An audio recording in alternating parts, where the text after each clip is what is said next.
1980s. The Soviet Union fought a long war of attrition in Afghanistan, and after expending vast amounts of human and material resources, they withdrew in 1989, and the Soviet-backed government in Kabul collapsed shortly afterwards, as well as the Soviet Union itself, in 1991, and is the clearest example of a time when an empire invaded, withdrew, and its obituary was written shortly after.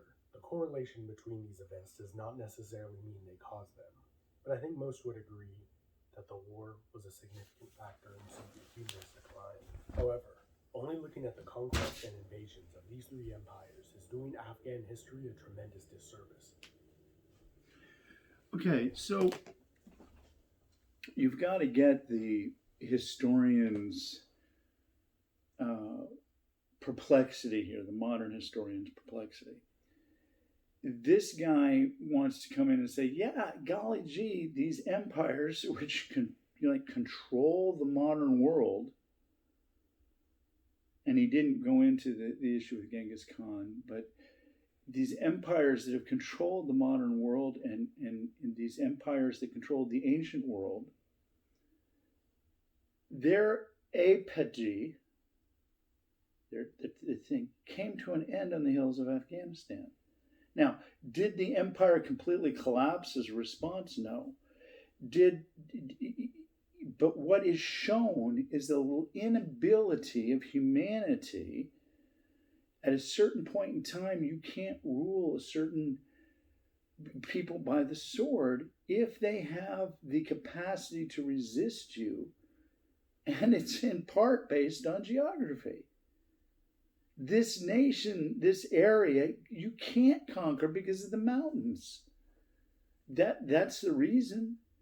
These people have learned to live in that environment. And if they've learned to live in the mountains, and we'll get into this in World War II with Switzerland. We'll examine the issue of Switzerland in World War II. And it's a fascinating construct. That the geography basically can defeat you. The geography can defeat you. So he's resistant to this what we would call a big theory, right? There's this big theory. No. There are too many details that are different. Would be the argument. The kind of postmodern, even modern historian would say, well, there's too many details, so you can't have a big theory. There can't be a big theory that affects multiple nations. Well, yeah, there it can be. I mean, come on. How are you going to take the people in the mountains of Afghanistan if they're Hill Tribes people and they have the mountains to protect them? And we could discuss that in terms of biblical constructs, but we're not going to. We'll just stay within the discipline of history. So he's going to come in with this argument now against this empire, death of empires, but he's made a pretty strong case that, yeah, there's a correlation, not a causation. I would say there's a direct causation. That the empire reaches its apogee, and in its hubris of thinking, it thinks it can bring this people into its cultural world with the sword as the point of doing it, and they resist, and it's done.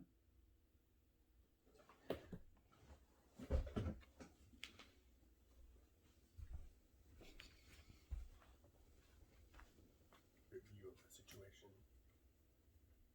For much of its pre-Islamic history, what is now Afghanistan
city, as it was a more defensible location than Samarkand. This is another example where Afghanistan was conquered and made the heartland of a new empire, rather than a subordinate province. Timurid rule in Afghanistan was brought to an end by the Safavid Empire of Iran. After the collapse of the Safavids, the short-lived Afghan Hotak Empire was conquered by Nader Shah, who was a Persianized Turk and brilliant military commander, and was the last conqueror to successfully incorporate Afghanistan into their empire. After Nader Shah's death, one of his officers, Ahmad Shah Durrani, returned to his homeland and established the Durrani Empire, which is considered the foundation for the modern state of Afghanistan.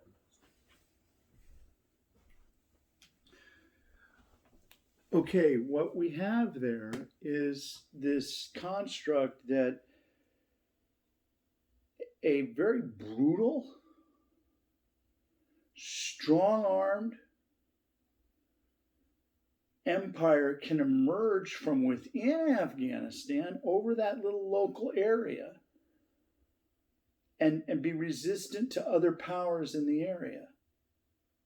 And it can find its seat there in Afghanistan, but it's ruled by a very strong-armed Pashtun, as we'll learn, from the background here, a Pashtun warrior, kind of a warlord, right? And the closest thing we have in our culture to a warlord is a gang leader, right? And how does a gang leader operate? And that's where we might understand the reality of what is going on here. Now, why can't we civilize gang leaders? I mean, LA, right? Chicago, right? Why can't we just come in and civilize the gang leaders? We got institutions of education, right? They're all around us. All the resources we want, right? Why do gangs still exist? Why do these little tribes of violence? The initiation right is to go kill somebody, right? What insanity is involved there? But why do these little pockets exist right here in America that's based upon violence and subduing people under violence? And we'll see the argument here, the counter argument is that it's not the death of empires that happens on the hills of Afghanistan. It's a place where an empire of ruthlessness, of military control can emerge from within its own frame. Well, that doesn't defeat the argument that I'm making, right? It doesn't defeat that because it supports it. Because you can't enculturate a people by the sword.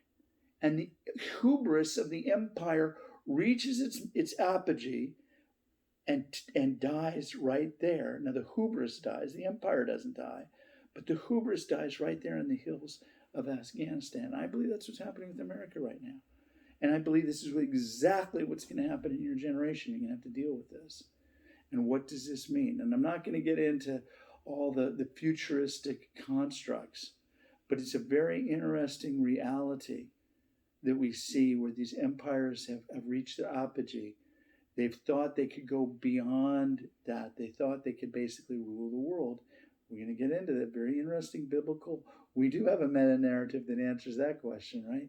Thought they could rule the world, and they kind of fail there on the mountains of Afghanistan.